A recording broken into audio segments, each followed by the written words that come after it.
Senhoras e senhores, teremos agora a nossa mesa 1, que vai tratar da visão do setor público para compor a mesa e darmos início aos trabalhos, convido o secretário nacional de Transição Energética e Planejamento do Ministério de Minas e Energia, Gustavo Ataide.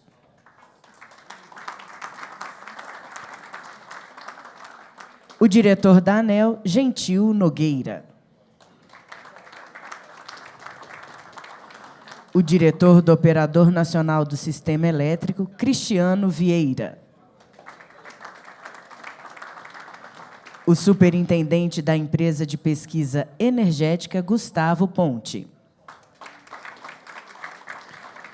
O conselheiro de administração da Câmara de Comercialização de Energia Elétrica, Ricardo Cimabuco. E para moderar, convido ao palco o presidente da PCR, Luiz Barroso. PSR.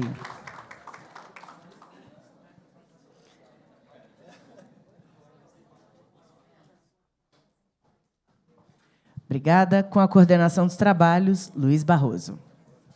Obrigado. Bom, muito bom dia a todas e a todos. Bom dia aqui aos meus colegas de painel.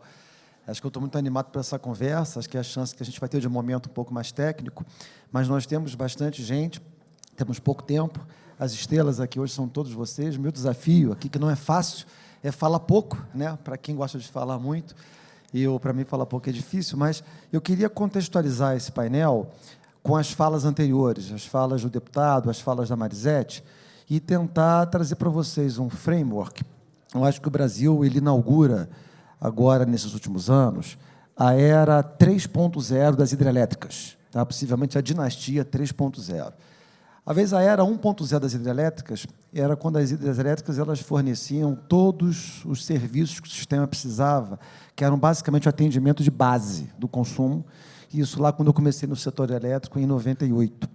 Com a mudança da matriz, as hidrelétricas passaram pela sua era 2.0, que foi a era quando elas começaram a ser as grandes baterias de água que viabilizaram a entrada dos significativos volumes de renováveis, que eu acho que isso aconteceu, sobretudo com a entrada da biomassa, com a eólica e da solar centralizada, ali a partir do ano 2008.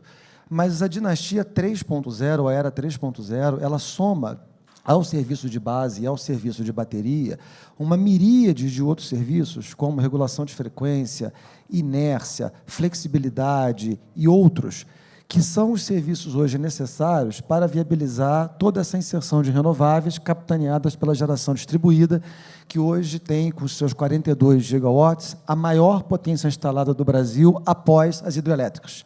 Então, basicamente, se nós temos renováveis hoje no Brasil, nós temos na geração hidrelétrica a alavanca de valor para essa inserção. A renovável chefe do Brasil, ela inclusive não é verde, ela é azul, acho que a Marisete foi muito feliz, o Brasil construiu essa matriz baseada na geração hidro, e essa evolução do papel da geração hidrelétrica, na nossa opinião na PSR, ela é só o começo, porque olhando para frente, a gente tem novas tecnologias, como as hidrelétricas reversíveis, novas para o Brasil, como o presidente da EPE, o Thiago Parado, comentou, como coisas até mais interessantes que ilustram a sinergia que as hidrelétricas podem aportar para as renováveis, com a instalação de painéis solares nos reservatórios das hidrelétricas.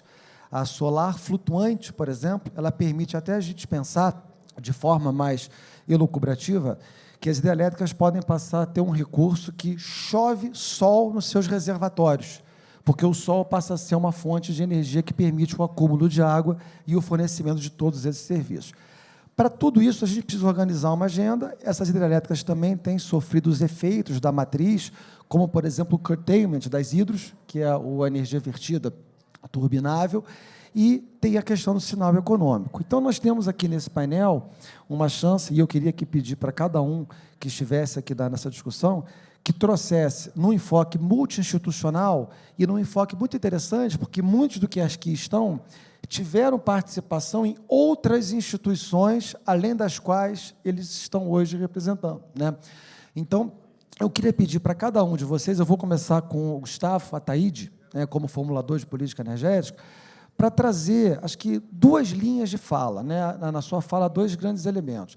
Primeiro, o que a sua instituição vem trabalhando na questão das necessidades do sistema que as hidrelétricas podem fornecer e, sendo bem provocador, no mundo de medida provisória 1304, no mundo de discussão de modernização regulatória, o que seria o seu pedido para Papai Noel ou para Papai Relator, que você pudesse fazer para poder ajudar a destravar essa agenda que foi tão comentada hoje de manhã? Então, Gustavo, você que vem fazendo um trabalho agora mais recente no Ministério, mas que tem pautas relevantérrimas na sua mão, né, como leilão de reserva de capacidade, conta um pouquinho para a gente, acho que nesses dois frameworks, para a gente ter uma discussão bem objetiva.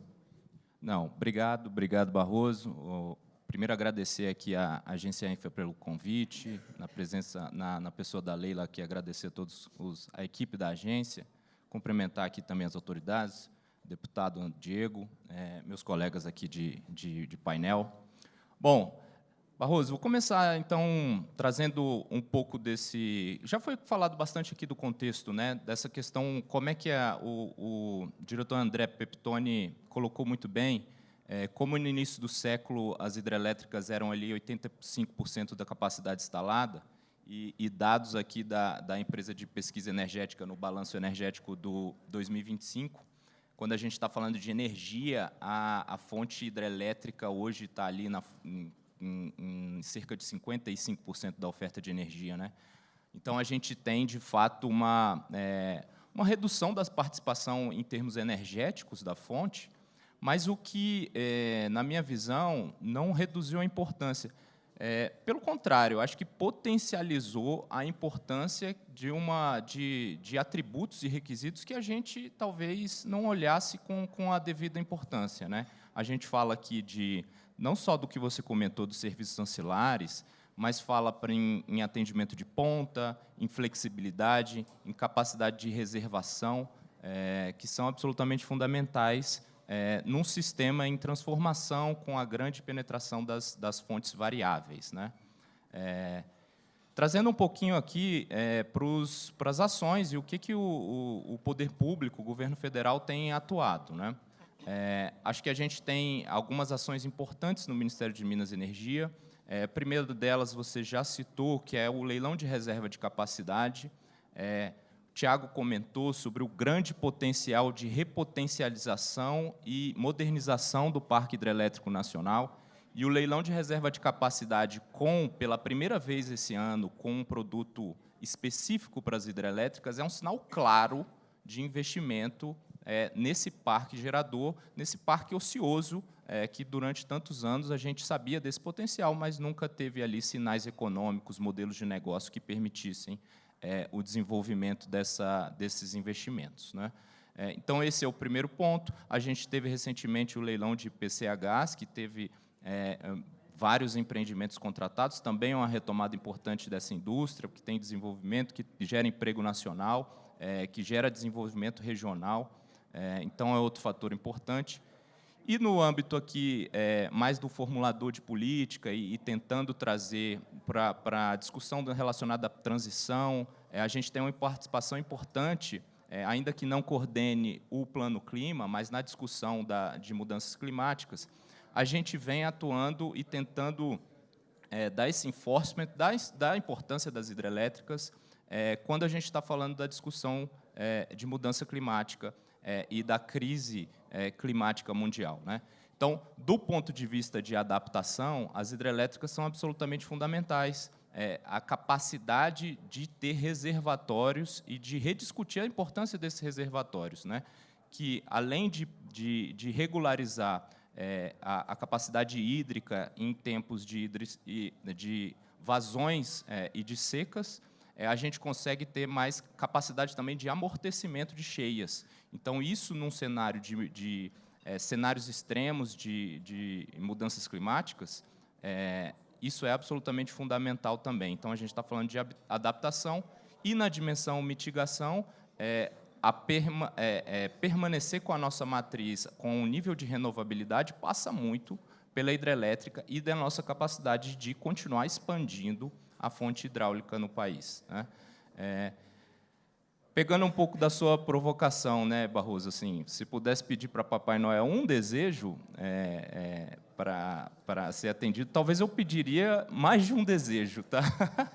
Mas, assim, brincadeiras à parte, assim, eu acho que quando a gente está falando da MP 1304, que absorve muito da MP 1300, eu acho que tem um aspecto assim que é fundamental, que passa até um pouco além da discussão puramente das hidros, que é a gente retomar um pouco do equilíbrio que trazia a MP 1300. Se, por um lado, a gente expande a tarifa social, que tem uma relevância absolutamente reconhecida pela sociedade e pelo próprio Congresso Nacional, por outro lado, a gente trouxe ali propostas para avançar com relação à redução de subsídios e um pouco da equalização tarifária, que é tão importante para o nosso setor elétrico e para a sustentabilidade do nosso setor elétrico como um todo, né? Outro ponto importante, que aí, puxando um pouco a sardinha para o meu lado aqui do planejamento e para as hidrelétricas, na MP 1300 a gente trouxe um dispositivo importante que trazia a possibilidade daquela contratação de flexibilidade. Hoje a gente tem a capacidade de contratação para capacidade, que a gente está olhando ali períodos, atendimento de ponta, naqueles períodos mais críticos ali, mas a flexibilidade é absolutamente fundamental também, flexibilidade para atender essas longas rampas que o Cristiano e o ONS já têm avistado ali no horizonte de 2029, que podem chegar a 50 GB, então são absolutamente impressionantes. Então, a contratação olhando para a flexibilidade, ela traz algumas peculiaridades que diferem um pouquinho quando a gente está pensando em capacidade. Capacidade, o horário de ponta, atendimento para ponta, a gente está olhando talvez ali para poucas horas. Quando a gente traz uma visão mais focada em flexibilidade, talvez a gente possa expandir um pouco esse horizonte para mais horas. E aí, vou pegar um gancho que você coloca aqui, as usinas reversíveis podem ser absolutamente fundamentais, porque elas podem prover esse atendimento por mais horas. Quando a gente fala, por exemplo, das baterias químicas, que tem ali poucas horas para atender, que tem um desafio maior, nas hidrelétricas reversíveis, a gente pode ter 10, 12, 14 horas, a depender desse projeto, trazendo essa flexibilidade de uma forma muito importante. Então, meu pedido do Papai Noel, ou do Papai Relator, talvez passasse um pouquinho por essa questão da flexibilidade. E aí, Barroso, eu vou me estender um pouquinho. O pedido bônus seria, talvez a gente, é fundamental a discussão em termos de sinalização de preço. À medida que a gente consiga avançar em sinais de preços mais adequados, essa discussão aqui que a gente está trazendo sobre os atributos e características das hidrelétricas vão ficar muito mais claras e a gente vai poder avançar com essa expansão com os sinais adequados e o mercado vai perceber isso e vai trazer os investimentos necessários. Excelente, Gustavo. Obrigado. Você levantou já várias bolas que eu vou depois jogar para o Cristiano, para o Gentil e para o Ricardo aqui também, mas eu queria, para fechar o bloco do Poder Concedente, aproveitar a presença do Gustavo, o seu xará Gustavo Pontes, da EP, porque a EP, Gustavo, vem também trabalhando em uma série de estudos que subsidiam essas análises, né? Então, eu queria que você falasse um pouco sobre o que a EP vem fazendo nessa agenda mais estratégica de flexibilidade, armazenamento com vários horizontes e, sobretudo, impactos adversos na mudança climática nas próprias hidrelétricas, que é um tema que vocês têm estudado bastante. Obrigado, Barroso. Bom dia a todos. Cumprimento meus colegas de painel, a quem eu tenho grande admiração. Agradeço o convite da Agência Infra. E eu comentei com o Barroso ontem, falei, Barroso, já que a gente vai estar junto, vamos falar de uns estudos legais que a gente fez juntos, né? E uma coisa que eu adoro trabalhar com planejamento energético é que a gente faz um estudo, solta uma conclusão, e dali 5, 10 anos a gente vê isso acontecendo. Isso é muito legal e dá vontade de levantar a plaquinha, hashtag eu já sabia, né? E aí a gente publicou um estudo juntos em 2019 falando dos desafios da integração de renováveis no sistema elétrico nacional. E ali a gente falava que o sistema elétrico brasileiro ele seria capaz de acomodar uma parcela grande de solar e eólica com algumas condicionantes. Uma delas era grande expansão da malha de transmissão, e temos feito isso. A ANEEL já tem feito vários leilões nos últimos anos, licitando linhas e subestações recomendadas nos estudos da EPE. E 2, que as hidrelétricas seriam as fiadoras dessa expansão. E é o que a gente está vendo hoje. O Cristiano já comentou na fala inicial dele o desafio que está sendo essa operação, né? Porque as hidrelétricas que estão fazendo essa rampa hoje super acentuada no início e no final do dia, e isso só tende a aumentar, né? O mundo inteiro fala da tal curva do pato, na EPA a gente brinca, a gente chama de curva do tuiuiu. Não só porque o tuiuiu é um pássaro mais brasileiro, mas porque o nosso pescoço no final do dia é mais alongado do que em outros mercados. Então, isso nos traz o desafio de encontrar soluções capazes de atender a esse serviço, que consiga fazer essa rampa ao final do dia. E é por isso que a gente tem feito vários estudos sobre flexibilidade, desde 2018, já publicamos algumas notas técnicas, nas últimas edições dos PDEs, os planos decenais, a gente tem abordado isso, e no próximo PDL 2035, a gente já soltou alguns cadernos e em breve sai o relatório principal, a gente vai trazer análises quantitativas e qualitativas sobre esse requisito de flexibilidade. E aí, nessa escolha, né, qual o cardápio de opções que a gente tem para atender esse requisito de flexibilidade? A gente está falando de armazenamento, né, seja por meio das usinas hidrelétricas convencionais, seja por meio de baterias ou hidrelétricas reversíveis. E aí o interessante é a gente conhecer o que cada uma dessas tecnologias tem a oferecer, e também uma outra opção, aí não tanto de expansão, mas de otimização da operação do uso das hidrelétricas existentes, para a gente extrair delas o que o Cristiano já está fazendo no dia a dia, né? Abrir e fechar a válvula para ela dar conta desse serviço. Só que o Cristiano ele tem uma série de amarras de restrições operativas. Então, representar bem essas restrições operativas nos modelos energéticos é outro ponto que a gente tem se debruçado bastante para saber o quanto que a gente pode apertar ali no início e no final do dia. Então, tem sido um desafio. E aí o presidente Thiago Prado já trouxe na fala dele inicial o que a gente tem enxergado de expansão nos planos decenais. Então, no PDE 2035, a gente vai trazer algumas atualizações. Temos, sim, expansão hidrelétrica, mas muito baseado em PCHs e CGHs, e no caso das grandes hidrelétricas, o foco tem sido mais em modernização e repotenciação. Essa é a fruta mais baixa que a gente tem, de menor impacto ambiental, menor tempo de instalação, e ela vai conseguir dar isso que a gente está precisando, capacidade e flexibilidade. Então, a gente vê um papel muito importante desse serviço no PDE 2035.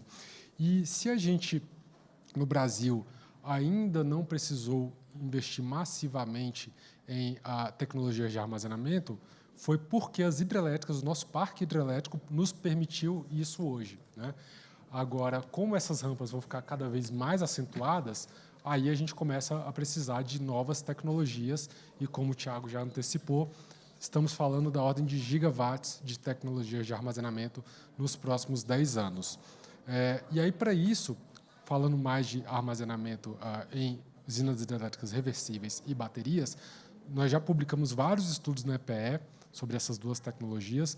No caso das reversíveis, fizemos o primeiro estudo lá em 2019, depois outro em 2021, desenvolvemos uma ferramenta de mapeamento para encontrar locais interessantes, já aplicamos essa ferramenta e identificamos possíveis sites no estado do Rio. Essa ferramenta é pública, é muito legal ver outros agentes usando essa ferramenta e mapeando outros locais. E esse era um dos temas reversíveis que eu ficava incomodado que a gente falou lá atrás e eu não estava vendo ele ecoar ainda, né? Aquilo que eu falei, eu já sabia, não parecia estar acontecendo ainda. Mas hoje, aqui no café, conversando com alguns colegas, o Milton da Copel, Paulo César da Abrage, falaram que isso já está sim no radar deles e de forma firme. Então, fiquei muito satisfeito de ver que isso está ganhando, essa discussão sobre hidrelétricas reversíveis está ganhando corpo. Temos uma série de desafios para isso, sem dúvida, isso já foi mapeado nos nossos estudos, e estamos aqui ajudando o Ministério de Minas e Energia a superar esses desafios, sejam eles regulatórios, comerciais, ambientais, enfim. E aí o que eu queria trazer aqui de novidades, bom, a gente vai divulgar em breve não só o PDE 2035, com esses novos números que eu comentei, né, trazendo esse olhar sobre como extrair o máximo das hidrelétricas existentes por meio da modernização e também de novas usinas PCH, CGHs, enfim, e tecnologias de armazenamento. Mas, antecipando aqui, dando um spoiler também, que eu comecei falando do estudo de integração de renováveis lá atrás. E aquele estudo foi tão legal que a gente resolveu fazer uma segunda edição dele, agora com foco em mudanças climáticas. E esse estudo a gente vai divulgar em novembro, está pronto nos ajustes finais, e algumas conclusões super interessantes são que, no longo prazo, obviamente, como a gente já sabe, os impactos das mudanças climáticas sobre os recursos renováveis eles vão se acentuar. Existe um grande desafio em entender a magnitude desse impacto, porque nem sempre os modelos climáticos convergem, mas a gente consegue enxergar tendências muito claras.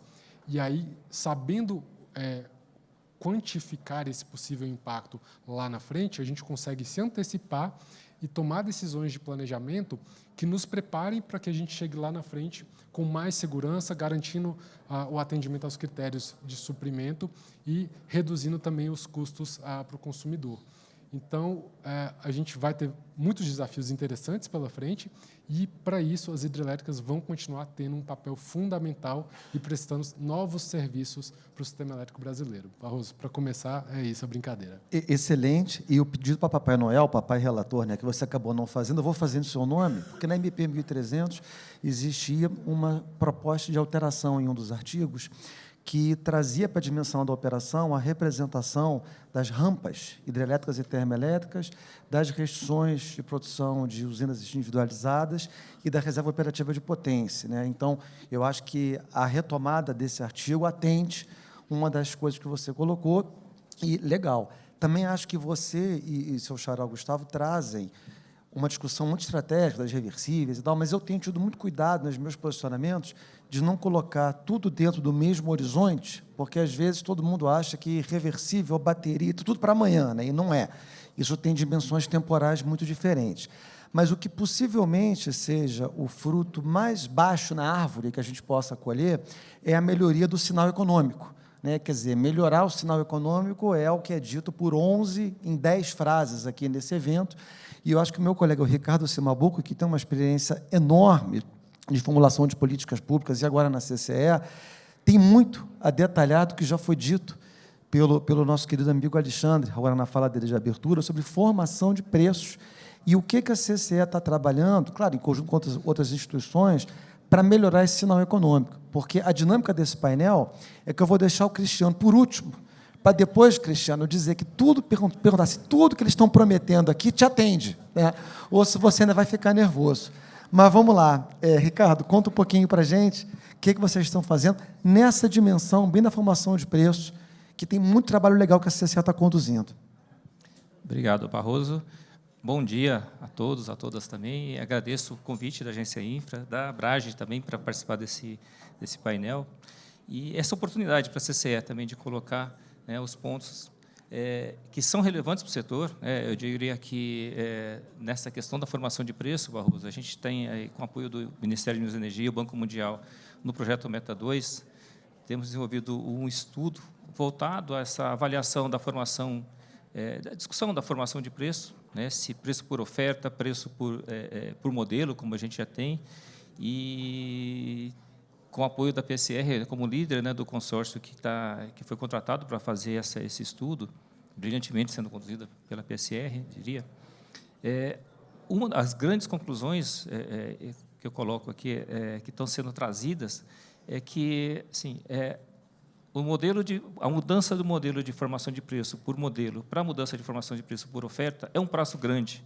Mas existem passos intermediários, que a gente está chamando, né, de um modelo híbrido de formação de preços, em que possibilitaria, né, a participação maior de todos os agentes na questão da formação de preço, uma maior disseminação da própria consciência em relação à questão da formação de preço, E isso passa até vinculação, deputado, um dispositivo que estava na 1300, que esperamos volte a ser colocado lá na 1304, né, que é aquela questão de possibilitar o que a gente chama de PLD ex post. Né? Hoje, o preço de liquidação de diferença é calculado sempre antes de execução da operação pelo INS, e a medida provisória 1300 trouxe essa possibilidade de fazer também o cálculo do PLD, que a gente chama ex post, após a operação, e fazer a contabilização, que a gente chama de ex post. E isso traz aí como benefício uma redução de custo para o consumidor e também uma maior participação dos agentes na própria formação de preço. Esse é a base da formação de um modelo de preços híbrido, que é um grande avanço. Também já a gente tem conduzido workshop junto aos agentes. Temos o workshop, o último workshop desse projeto 92, que finaliza agora em novembro, dia 12 de novembro vai ser o último workshop, e vamos entregar, então, todo o resultado desses estudos para o Ministério, com até um roadmap, uma proposta de cronograma de como tratar esses temas. A gente sabe que, de qualquer maneira, essas mudanças em relação ao modelo que a gente tem aí, foi gestado no final dos anos 90, início dos anos 2000, primeira metade do ano 2000, envolve muitas mudanças de processos, tanto do ONS quanto da CCE, dos agentes também, em relação a se adequar, mas é uma solução possível para trazer aí uma maior equidade na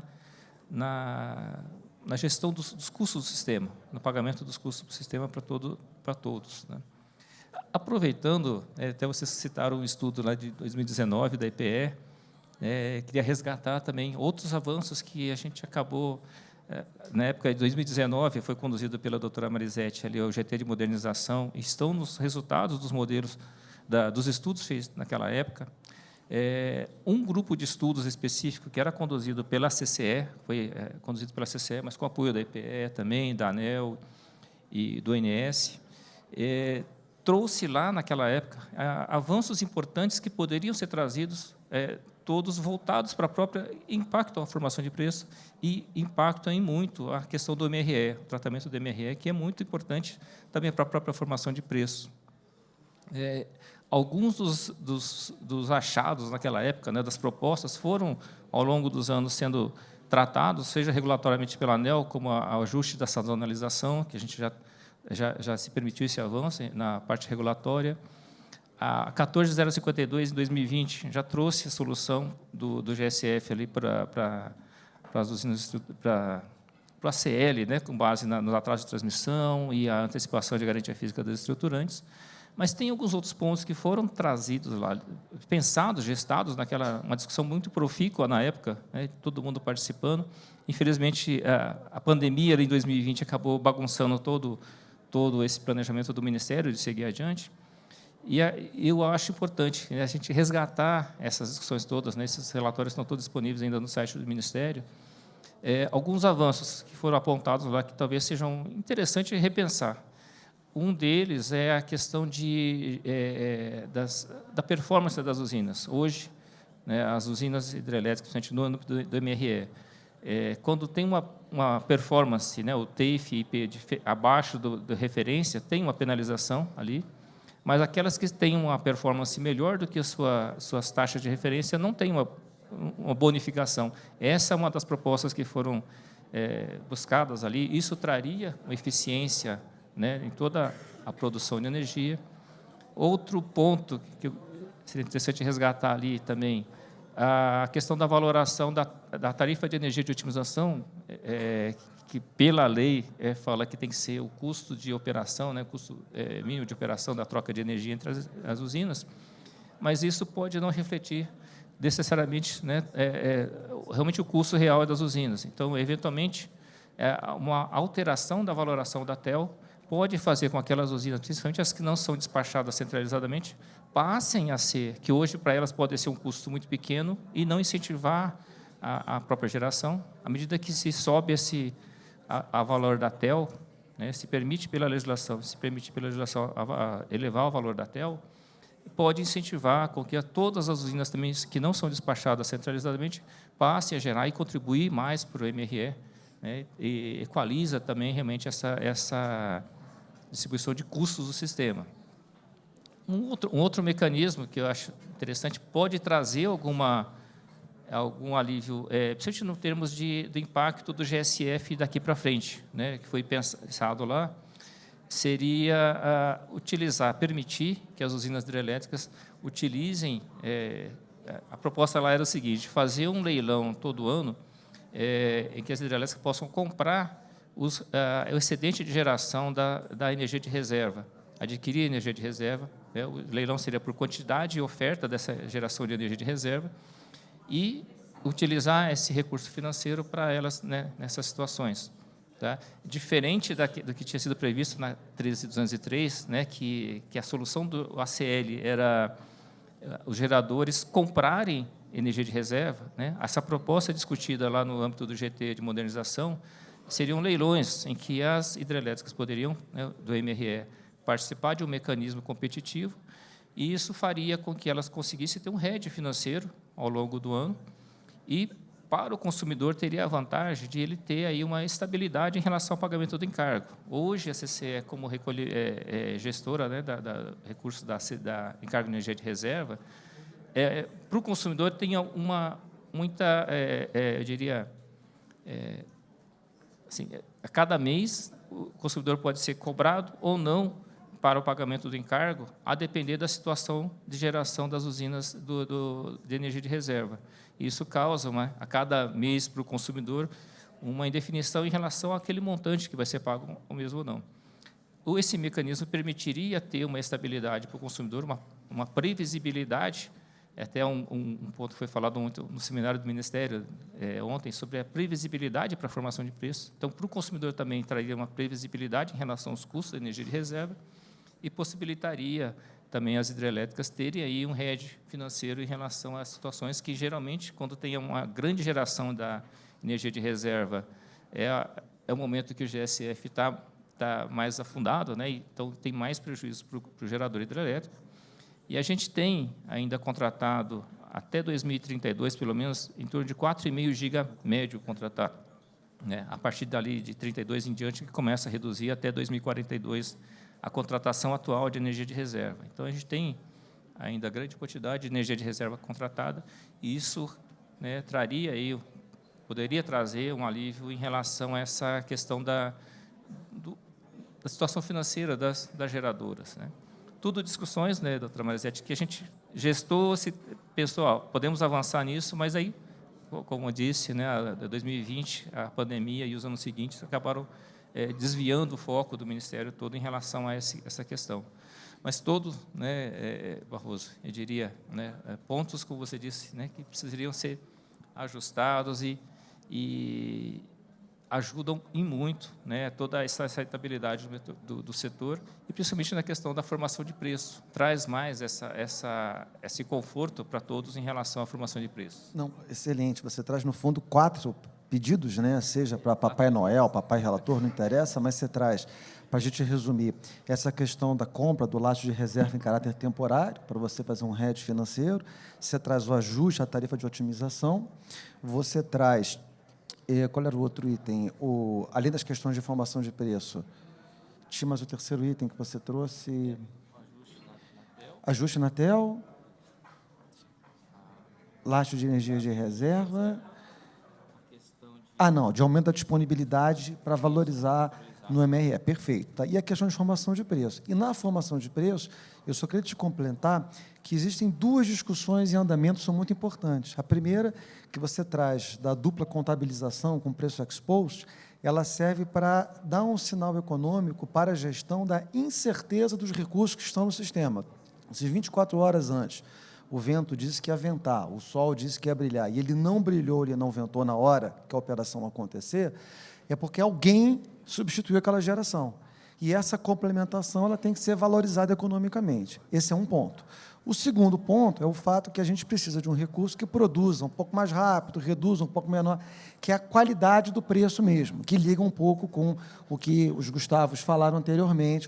Beleza, acho que assim ficou bem organizado na cabeça de quase todos. Agora, eu queria, então, gentil, jogar para você, né, você que está aqui no meu WhatsApp, gente, a pergunta que mais me pediram para te fazer, o que eu não vou te fazer, é conta aí para a gente como é que estão essas primeiras semanas de ANEEL, tá? Mas essa você não precisa responder, pelo menos aqui não. Eu queria, bom, em primeiro lugar, te parabenizando aqui em público pela sua posição na diretoria, mas você que vem agora de uma longa trajetória no Ministério, né, com muitas ideias para aperfeiçoar sinal econômico e, principalmente, a discussão do curtailment. Você era uma pessoa muito envolvida ali. Eu queria que você contasse um pouco para a gente como é que está a tua cabeça hoje na ANEEL, em relação aos temas que a gente está discutindo aqui, energia vertida turbinável, curtailment e o nosso pedidozinho para Papai Noel, Papai Relator, seja lá qual pai que a gente vai pedir o que a gente está definindo aqui. Obrigado, bom dia a todos. Agradecer à Agência Infra, Leila, João Vitor, pelo convite, agradecer à Brade também, Marisete, os painelistas aqui, uma honra estar com vocês. Deputado presidente da CME, Diego Andrade, parabenizar pelo trabalho que tem feito à frente da comissão e tive a oportunidade, enquanto secretário, de dialogar muitas vezes com você e reconhecer a sua capacidade de ouvir, de receber, de estar sempre disposto a entender os assuntos e querer contribuir com o nosso setor. Muito obrigado. Bem, vamos lá. Eu acho que eu vou começar com o pedido do Papai Noel, que vai ter que ser antecipado, porque a medida provisória acho que caduca em novembro, se eu não me engano. Que dia, Marisete? 7/11. Então, um dos temas que eu acho que acabou ficando de fora na aprovação da medida provisória 1.300 e que, na 1.304, acho que isso vai ser bem debatido, é a questão da tarifação horária. E tem muito a ver com o que você falou do sinal econômico e que a maioria das pessoas iam comentar isso. E aí eu só vou trazer uma fala do diretor-geral Sandoval, que ele falou que a CCE cuida do dinheiro e o ONS cuida da operação. E é verdade, o setor elétrico foi desenhado dessa forma. E quando você olha para os diversos trabalhos que a gente faz dentro do setor, seja na política pública, seja na regulação, a gente está o tempo todo tentando fazer que o dinheiro da CCE se acople com a operação do sistema. O setor ele se separou entre, vou operar fisicamente o sistema aqui e, economicamente, vou me resolver do outro lado, sendo que, na maioria dos mercados, isso tudo é feito em conjunto. E essa necessidade de você estar tentando, ao tempo todo, acoplar o que acontece no mercado com o que acontece na operação é um desafio gigantesco dentro do setor.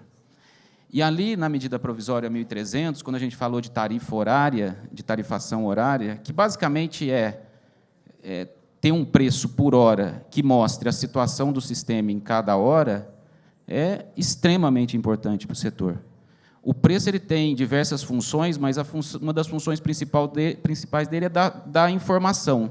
Dar informação para quem consome de que aquela hora é melhor consumir porque está sobrando, dá sinal, informação para o gerador hidrelétrico que aquela hora é melhor ele gerar porque aquela hora está mais cara a energia e que tem a hora que ele tem que recolher porque a energia está mais barata. Então, aquela era uma oportunidade grande de a gente trabalhar com essa sinalização de preço aderente ao que acontece na operação. Se você vê, o ONS manda compulsoriamente as hidrelétricas fazer uma rampa grande lá, recolhe meio-dia e despacha às 6 da tarde. E o que faz aquilo é um comando compulsório do Cristiano. Aliás, os geradores hidrelétricos não devem gostar muito do Cristiano, porque ele fica... E não um sinal econômico, e não a economia que está mostrando aquilo. Então, essa era uma necessidade que o setor, lá nos anos 2000, quando construído, tinha, e que a gente tem que caminhar para melhorar em função da questão de preço. Na discussão lá no Congresso, houve uma discussão que eu acho relevante com relação à micro e mini geração distribuída, porque essa questão do sinal de preço ela acaba trazendo impactos com a micro e mini geração distribuída, mas, se a gente olhar a tarifação no mercado regulado, a gente está falando de dar sinal de preço para 90 milhões de unidades consumidoras. Dar sinal de preço para que a pessoa, vou programar minha máquina de lavar para ligar meio-dia, que é algo que no Brasil não tem, mas que já poderia ter, que é digitalização e eu poder carregar o carro elétrico de tarde, que é a melhor hora, ou de noite, em determinadas situações, fim de semana. Mas você está falando de 90 milhões de unidades consumidoras que poderiam fazer isso. Sendo que quem tem micro e mini geração distribuída são 4 milhões de unidades consumidoras, que eu acho extremamente legítimo que isso deva ser preservado do ponto de vista do investimento que fizeram e da necessidade de que esse investimento seja preservado, mas você daria sinal de preço para todo o restante do consumo.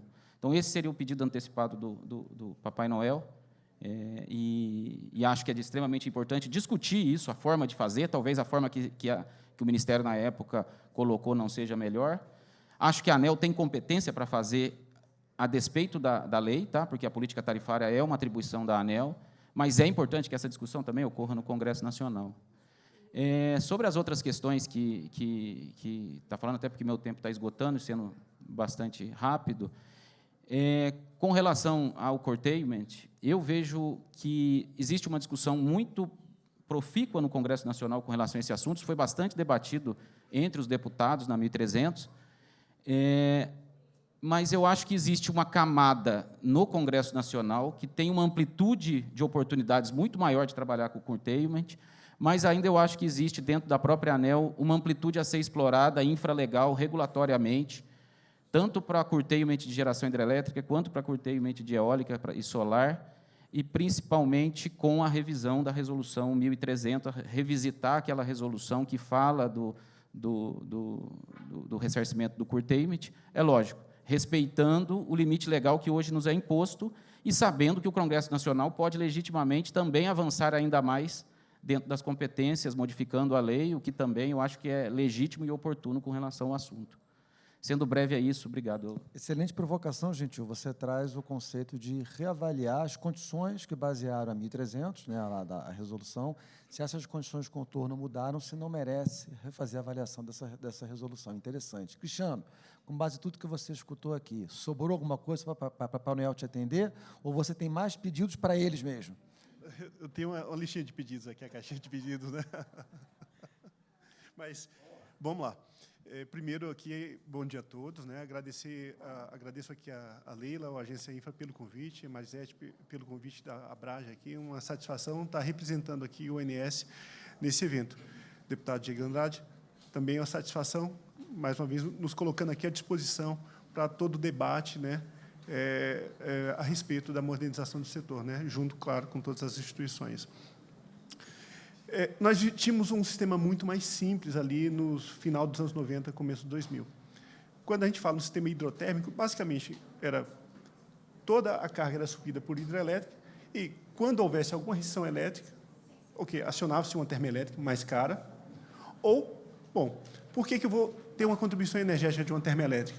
Porque não tinha água no sistema. Então, o racional era muito mais simples. Eu estou despachando termoelétrica na base porque eu estou diante de uma crise hídrica, por exemplo. Senão, a vida toda a carga era atendida com hidrelétrica. E, bom, quem gerava? Ninguém ficava incomodando, gente, o ONS naquela época, incomodando não, mas questionando. Por que você despachou a usina mais Furnas, que está mais a montante, e despachou menos água vermelha, que está a jusante? Ou está despachando marimbondo? Ou está despachando Tucuruí? Essas questões não eram colocadas para o operador, por uma razão simples. Tinha um mecanismo que foi pensado ainda no RECEB, que é o MRE, o Mecanismo de Realocação de Energia, que compartilhava esse risco hidrológico entre todas as usinas e tornava o agente proprietário daquela usina indiferente à decisão de despacho do operador. Então, independentemente da decisão do ONS, eu vou guardar água na cabeceira, porque é melhor guardar água na cabeceira, porque aquela água é água que tem uma maior produtividade, né? Eu consigo turbinar aquela água em todas as usinas da cascata. Então, não faz muito sentido para a gente guardar água a jusante, guarda em cima e usa toda a cascata na hora de gerar. Mas não tem isso, com aquele arranjo, não se trazia prejuízo nenhum para quem está em cima, para a usina que, por exemplo, está guardando água.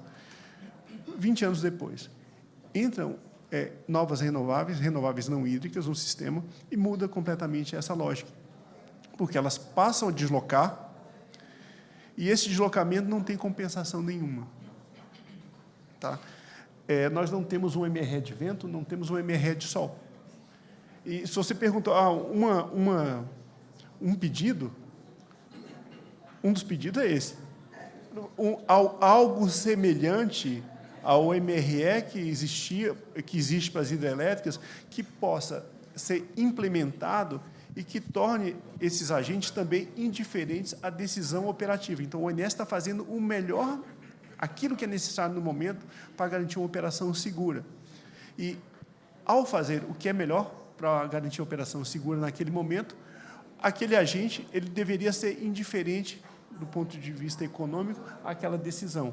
Hoje não é a regra. E muito por quê? Isso não é um problema também só nosso, eu havia mencionado no painel de abertura, porque o que acontece é que a matriz evoluiu de uma forma muito mais rápida do que foram as regras que sustentam o nosso setor. Então, a gente tem um arcabouço que é muito a cara do RECEP de 97, com a matriz elétrica de 25, que tem uma outra cara. Então, resgatar os princípios que nortearam a reforma em 97 com o RECEP, a reforma em 2004 do setor, com a 10848, na nossa visão, ajuda a trazer essa neutralidade, essa maior robustez. E aí o operador vai poder operar os desafios novos, não só os desafios de atender a ponta, que continua ainda. Lembrando, no auge do período seco, agora, setembro, outubro, novembro, antes do sistema transicionar para a próxima estação úmida, todo o recurso hidrelétrico despachado não atende a ponta de carga. É necessário complementação. Então, esse é um desafio que permanece. O desafio do vale de carga também é um desafio, porque a gente reduz a hidrelétrica, mas tem um limite para reduzir a inflexibilidade hidráulica, porque o rio, eu não posso segurar o rio, eu tenho que soltar aquela água. Então, tem um limite. Então, aí eu vou para o segundo pedido, e aí eu termino a minha fala aqui. O segundo pedido é aqui para o Gustavo, né? Então... Ficou mais fácil. Então, é o nosso roadmap. Os leilões têm que acontecer. É o leilão LRCAP, é o LRCAP de armazenamento, então, bateria, reversível. Então, a gente espera 25, estamos fechando 25, mas vai rodar, a gente acredita lá no começo de 26. Eu tenho que contratar energia existente para 26 e 27. Eu tenho que ter bateria entrando no sistema e atendendo 27. Eu tenho que ter capacidade nova atendendo 28, 29. Essa capacidade nova pode ser repotenciação, motorização de usina hidrelétrica, contratação termoelétrica, mas capacidade nova para atender o crescimento da demanda de potência no sistema. Então, de tudo um pouco. Então, eu preciso de instrumentos para fazer regulatórios normativos, para fazer a conexão que o Gentil coloca aqui. Por que no passado funcionava e agora não funciona? Essa conexão entre preço e operação. Porque os nossos desenhos não fazem esse acoplamento de uma forma mais assertiva, então precisa ajustar. E eu preciso ter um ciclo de entrada, uma coordenação da entrada de novos ativos para garantir segurança operativa e eficiência. Eles têm que entrar via leilão, e essa é a nossa expectativa, esse é o nosso pedido.